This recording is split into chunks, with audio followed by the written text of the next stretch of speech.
Assalamualaikum warahmatullahi wabarakatuh. Halo sahabat Memikis, kembali lagi di channel Memikis dengan cerita-cerita Islami yang menarik dan pastinya inspiratif.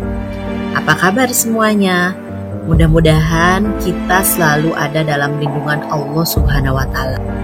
Kali ini kita akan bercerita tentang seorang nabi keempat yang diutus oleh Allah Subhanahu wa Ta'ala kepada kaum dengan perawakan badan yang tinggi besar, yaitu kaum Ad, manusia raksasa yang diajab oleh Allah karena tidak mau menyembah kepada Allah Subhanahu wa Ta'ala, malah menyembah kepada para berhala. Siapakah nabi itu? Pasti kalian sering dengar, bahkan pernah membaca tentang kisah Nabi Hud alaihissalam. Yuk kita simak bagaimana cerita lengkapnya. Kisah Nabi Hud alaihissalam dan kaum Ad, manusia raksasa yang diazab oleh Allah Subhanahu wa Ta'ala. Nabi Hud alaihissalam merupakan nabi dan rasul keempat yang wajib diimani oleh semua umat muslim. Kisah Nabi Hud alaihissalam juga banyak dikatakan di dalam Al-Quran. Bahkan nama Hud sendiri sudah diabadikan dalam sebuah surat, yaitu surat Hud, surat ke-11 dalam Al-Quran. Nabi Hud alaihissalam adalah salah seorang nabi dari 25 nabi utusan Allah Subhanahu wa Ta'ala yang menerima wahyu bagi dirinya sendiri. Nabi Hud alaihissalam yang merupakan nabi keempat ini berasal dari bangsa Arab, tepatnya dari suku Ad. Menurut riwayat Abu Dzar, nabi lain yang berasal dari bangsa Arab ini ada Nabi Soleh, Nabi Syu'aib, dan tentu saja Nabi Muhammad SAW. Nabi Hud alaihissalam ini ternyata adalah keturunan dari anaknya Nabi Nuh alaihissalam, yaitu Sam bin Nuh. Nabi Hud alaihissalam putra dari Abdullah bin Ribah. Jadi ayahnya Nabi Hud ini bernama Abdullah dan kakeknya bernama Ribah, yang merupakan salah satu keturunan dari suku Ad, suatu suku yang berada di Timur Tengah, tepatnya berada di antara negara Yaman dengan Oman. Kaum dari Nabi Hud alaihissalam ini adalah suatu kaum penyembah patung berhala, yang patung berhalanya itu diberi nama Syamud dan Al-Hatar. Nabi Hud alaihissalam ini sejak kecil dikenal sebagai seorang yang sangat terpuji, yaitu jujur, amanah, bekerja keras, berbudi pekerti luhur, dan ramah ketika bergaul dengan teman-teman di sekelilingnya. Nabi Hud alaihissalam ini tinggal di sebuah tempat yang bernama Al-Ahqaf, yaitu bukit-bukit berpasir, tepatnya di sebelah utara Hadramaut, berada di antara Yaman dan Oman. Hadramaut adalah sebuah daerah yang sangat indah karena memiliki tanah yang subur. Di sanalah kaum Ad tinggal, kaum Ad pertama yang nasabnya sampai kepada Nabi Nuh alaihissalam. Kaum Ad ini tinggal di rumah-rumah yang memiliki tiang-tiang yang besar, sebagaimana dipermankan oleh Allah Subhanahu wa Ta'ala, yaitu penduduk Iram, ibu kota tempat tinggal kaum Ad, yang mempunyai bangunan-bangunan yang tinggi yang belum pernah dibangun suatu kota seperti itu di negeri-negeri yang lain. Quran Surat Al-Fajr ayat 7-8. Mereka juga membangun istana-istana dan benteng-benteng yang tinggi, dan mereka membanggakan diri mereka dengan bangunan-bangunan itu. Hal ini sebagaimana difirmankan oleh Allah dalam surat Asy-Syu'ara ayat 128-129, yang artinya, apakah kamu mendirikan pada tiap-tiap tanah tinggi bangunan untuk bermain-main atau bermegah-megahan? Dan kamu membuat benteng-benteng dengan maksud agar kamu kekal di dunia. Kaum Ad ini juga memiliki peradaban yang tinggi. Mereka itu unggul dalam bidang pertanian karena melimpahnya pasokan air yang segar kepada wilayah mereka. Mereka bahkan mampu mengelola tanah yang tandus menjadi subur, sehingga bercocok tanam itu sangat memuaskan dan dapat menunjang perekonomian mereka.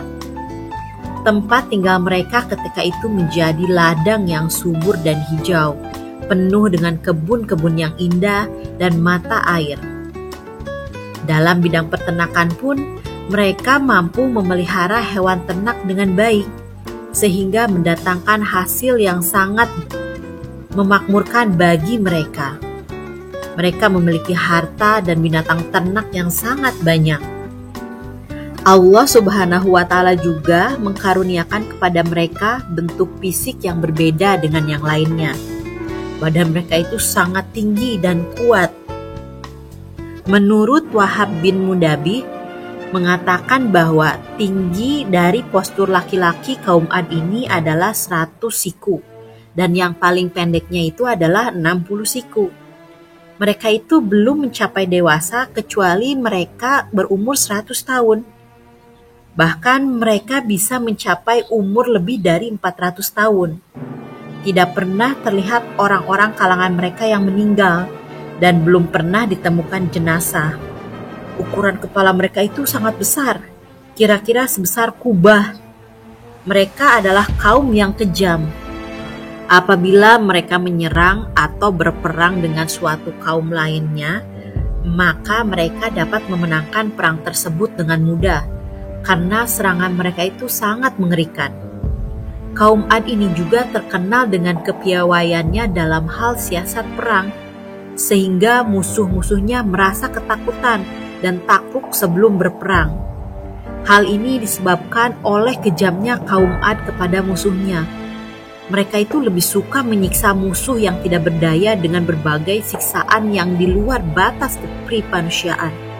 Hal ini sebagaimana firman Allah Subhanahu wa Ta'ala menyebutkan perkataan Nabi Hud kepada mereka dalam surat Asy-Syu'ara ayat 130 sampai 134. Yang artinya, dan apabila kamu menyiksa, maka kamu menyiksa sebagai orang-orang yang kejam dan bengis. Maka bertakwalah kepada Allah dan taatlah kepadaku, dan bertakwalah kepada Allah yang telah menganugerahkan kepadamu apa yang kamu ketahui. Dia telah menganugerahkan kepadamu binatang-binatang ternak dan anak-anak dan kebun-kebun dan mata air. Akan tetapi, meskipun nikmat-nikmat yang Allah Subhanahu wa Ta'ala berikan kepada mereka begitu banyak, namun mereka tetap tidak bersyukur kepada Allah Subhanahu wa Ta'ala. Bahkan mereka menyekutukannya dengan sesuatu. Mereka menyembah patung-patung berhala.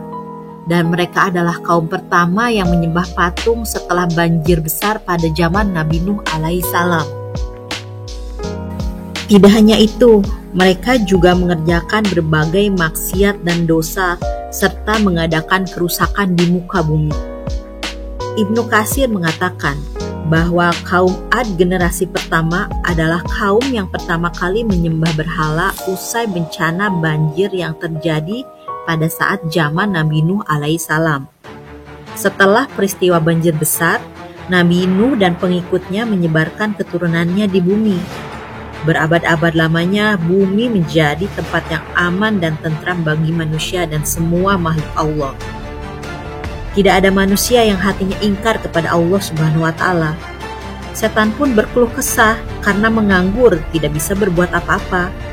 Semuanya memuja, bertasbih, dan mengagungkan Allah yang menciptakan mereka. Akan tetapi setelah Nabi Nuh alaihissalam wafat dan manusia sudah berkembang menjadi berbangsa-bangsa, mereka telah lupa kepada wasiat Nabi Nuh alaihissalam. Mereka kembali berbuat jahat dengan mengingkari kekuasaan Allah dan mempersekutukannya dengan menyembah berhala. Bumi kembali merintih karena kezoliman dan kebodohan manusia, seperti apa yang terjadi pada masa Nabi Nuh alaihissalam. Hal ini sesuai dengan firman Allah Subhanahu wa Ta'ala dalam surat Al-A'raf ayat 69, yang artinya, Dan ingatlah oleh kamu sekalian di waktu Allah menjadikan kamu sebagai pengganti-pengganti yang berkuasa setelah lenyapnya kaum Nuh. Dan Allah telah melebihkan kekuatan tubuh dan perawakanmu daripada kaum Nuh itu. Maka ingatlah nikmat-nikmat Allah agar kamu mendapat keberuntungan. Maka ketika kejahatan kaum itu semakin memuncak, akhirnya Allah Subhanahu wa Ta'ala mengutus Nabi Hud alaihissalam kepada kaum Ad. Kemudian malaikat Jibril turun kepada Nabi Hud dan berkata, "Sesungguhnya Allah telah mengutusmu kepada kaum Ad. Berilah mereka peringatan dan beritahukanlah kepada mereka bahwa aku, Allah, telah memberi mereka tempo yang lama, dan mereka telah aku beri kekuatan yang belum pernah diberikan kepada siapapun sebelum mereka. Aku jadikan mereka para pembesar yang menguasai emas dan menjadikan mereka sebagai orang yang paling panjang umurnya. Datangkanlah kepada mereka dan serulah mereka dan bertauhid agar mereka kembali dari menyembah berhala kepada menyembah Allah Subhanahu wa Ta'ala." Nabi Hud alaihissalam mengajak mereka menyembah hanya kepada Allah Subhanahu wa Ta'ala dan melarang mereka berbuat syirik serta melakukan berbagai kemaksiatan. Nabi Hud menyeru kepada kaum Ad untuk meninggalkan patung berhala yang mereka sembah dan beralih menyembah kepada Allah Subhanahu wa Ta'ala. Nabi Hud alaihissalam pun menunjukkan bukti-bukti kekuasaan dan keesaan Allah kepada kaum Ad agar mereka dapat memilih ke jalan yang benar. Beliau juga mengingatkan mereka agar bersyukur kepada Allah Subhanahu wa Ta'ala atas nikmat-nikmatnya yang diberikan kepada mereka. Nabi Hud alaihissalam datang kepada mereka pada waktu hari raya mereka. Di sana para pembesar sedang berkumpul dan Raja Jalijan duduk di atas ranjang yang terbuat dari emas. Kepalanya memakai mahkota bertahtakan permata yang megah. Mereka tidak menyadari apapun kecuali suara Hud yang mengatakan, "Wahai orang-orang, beribadalah kalian kepada Allah, Tuhanku dan Tuhan kalian. Kalian tidak memiliki Tuhan kecuali Dia. Berhala-berhala yang kalian sembah selain Allah ini adalah yang menyebabkan kaum Nuh alaihissalam sebelum kalian ditenggelamkan." Namun kaum Ad sama sekali tidak mempercayai Nabi Hud alaihissalam dan tidak mau meninggalkan sesembahan mereka. Bahkan kaum Ad menuduh Nabi Hud alaihissalam sudah terkena penyakit gila. Ketika Raja Jalijan melihatnya, dia berkata, "Celaka engkau, wahai Hud. Apakah engkau menyangka dengan kelompok kami dan kukuhnya kekuatan kami ini bisa mengalahkan kami dengan pernyataan-pernyataan tersebut? Tidak tahukah engkau bahwa setiap sehari semalam 1000 anak kami terlahir?" Mereka pun bertanya-tanya tentang keadaan diri dari Nabi Hud alaihissalam. "Siapakah sebenarnya engkau, wahai Hud, sehingga mengatakan kata-kata seperti itu?" tanya mereka. Nabi Hud menjawab, "Sesungguhnya aku adalah Rasul yang dapat dipercaya bagimu.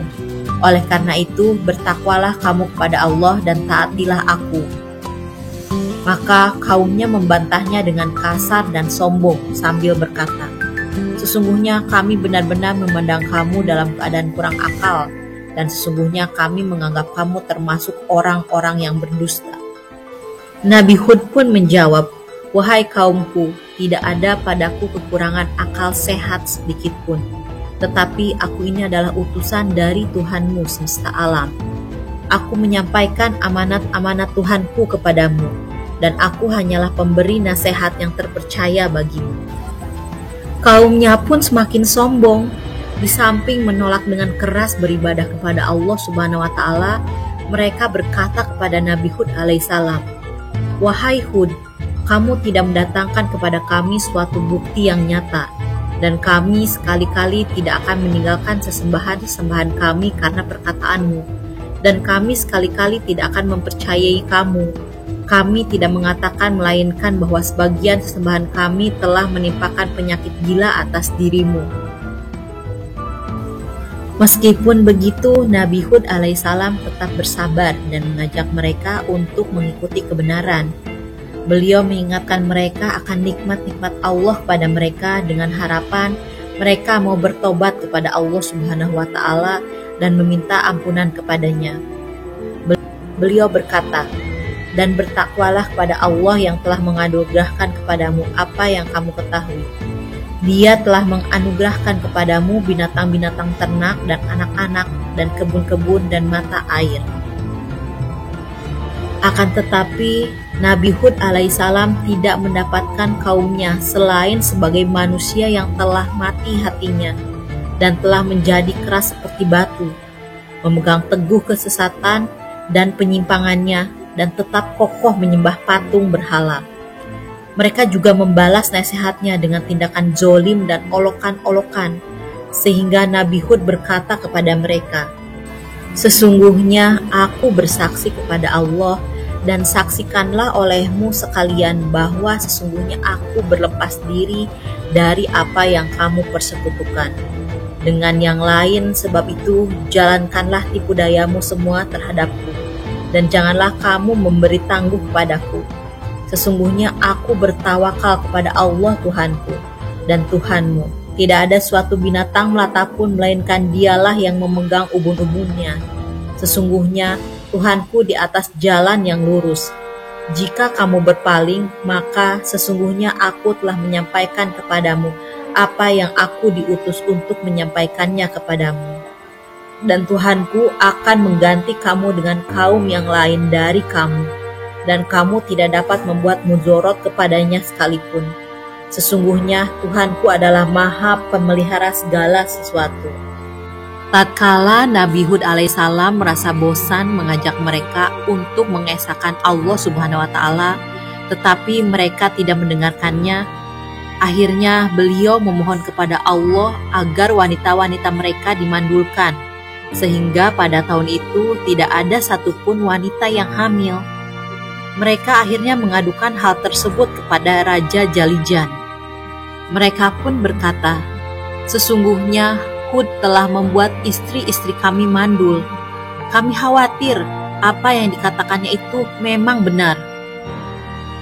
Kemudian datanglah wahyu Allah Subhanahu wa Ta'ala kepada Nabi Hud. "Kabarkanlah kepada kaummu agar mereka beriman kepadaku. Jika mereka tetap tidak beriman, maka aku kirimkan kepada mereka angin yang membinasakan." Ketika mereka mendengar kabar itu dari Nabi Hud alaihissalam, mereka melemparinya dengan batu. Nabi Hud tetap saja mengajak mereka untuk beriman, dan di saat itu mereka terus-menerus melemparinya dengan batu.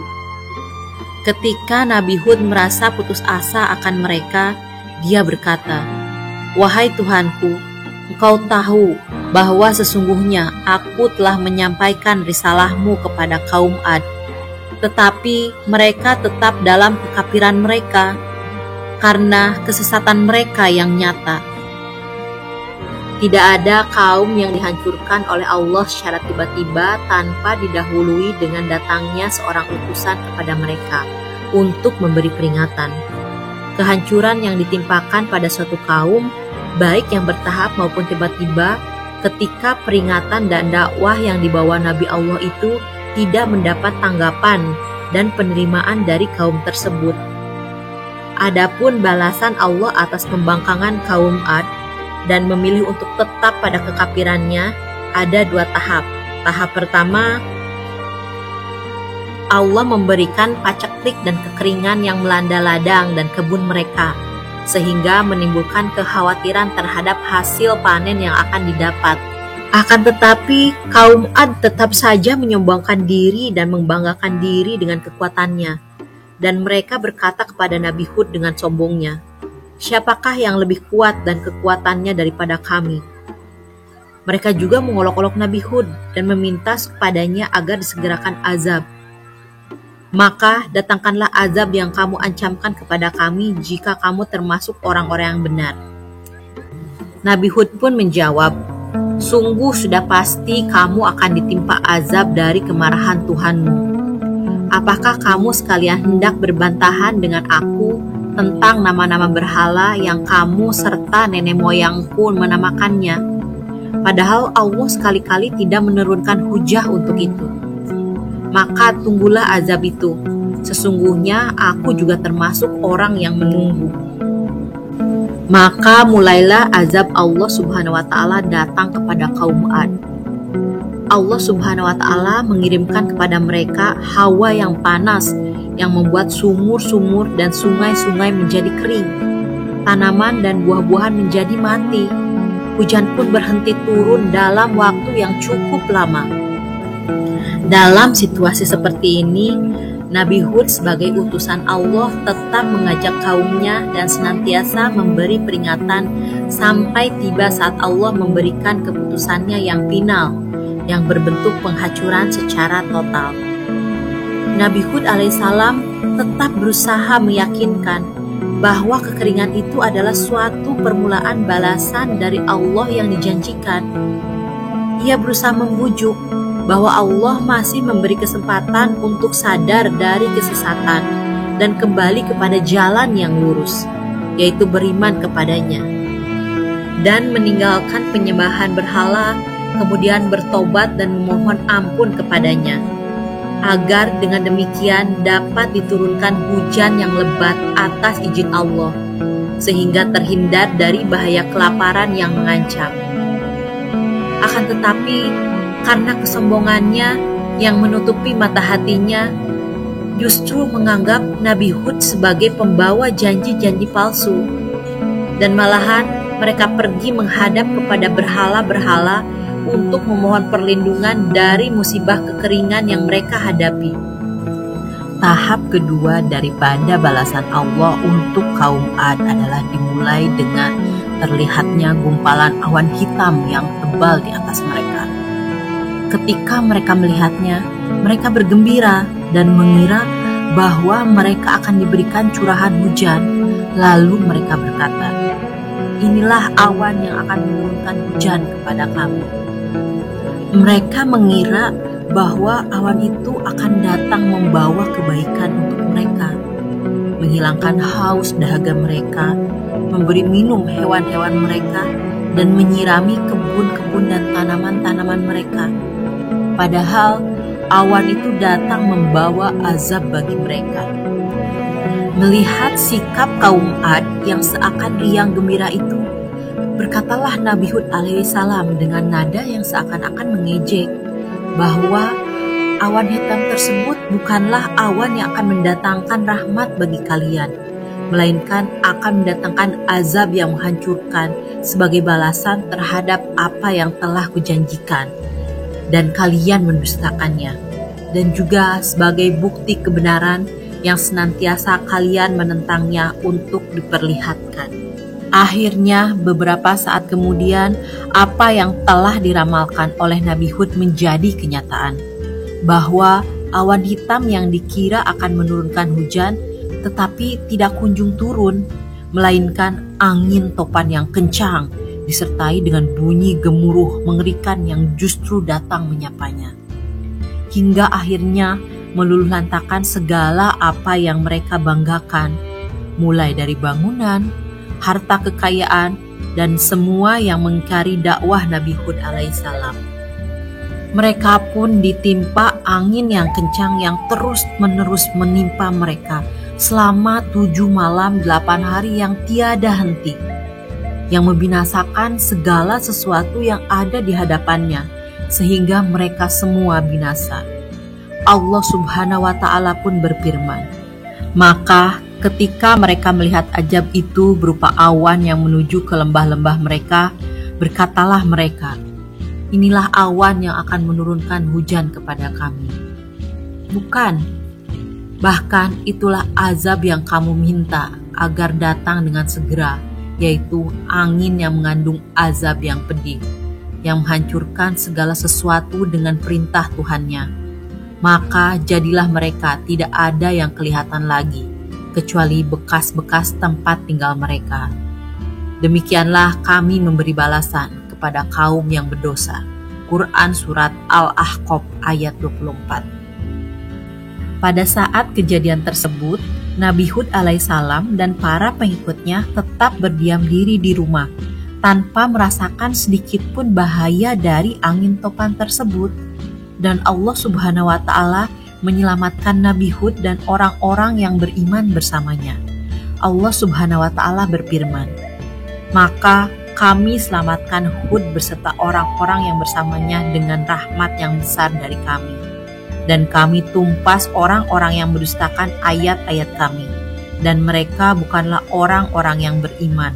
Surat Al-A'raf ayat 72. Setelah kejadian yang menimpa pada kaum Ad tersebut, Nabi Hud dan juga para pengikutnya akhirnya bisa selamat dari azab yang diturunkan oleh Allah kepada mereka. Dan pada akhirnya Nabi Hud alaihissalam dan para pengikutnya berpindah ke daerah lain untuk menetap di sana hingga beliau menghembuskan napas terakhirnya. Demikianlah sepenggal kisah tentang Nabi Hud alaihissalam dan kaum Ad, yaitu manusia raksasa yang diazab oleh Allah dengan angin topan. Dan dari kisah tersebut, secara tersirat Allah menggambarkan sifat-sifat terpuji dari Nabi Hud alaihissalam yang bisa kita teladani sebagai umat manusia. Nabi Hud alaihissalam adalah utusan Allah yang berbudi luhur. Ia selalu sabar dan tidak mudah marah. Namun bersamaan dengan itu, Nabi Hud alaihissalam juga tegas terhadap kaumnya. Semoga dengan adanya kisah Nabi Hud alaihissalam ini dapat memberikan pengetahuan pada kita dan pembelajaran kepada kita bagaimana budi pekerti, sifat-sifat terpuji yang dipunyai oleh Nabi Hud yang dapat kita pelajari dan mengambil hikmah serta menjadi suri teladan bagi kita selaku umat manusia. Dan semoga kita semua selalu mendapatkan rahmat dari Allah Subhanahu wa Ta'ala sampai akhir zaman. Wassalamualaikum warahmatullahi wabarakatuh.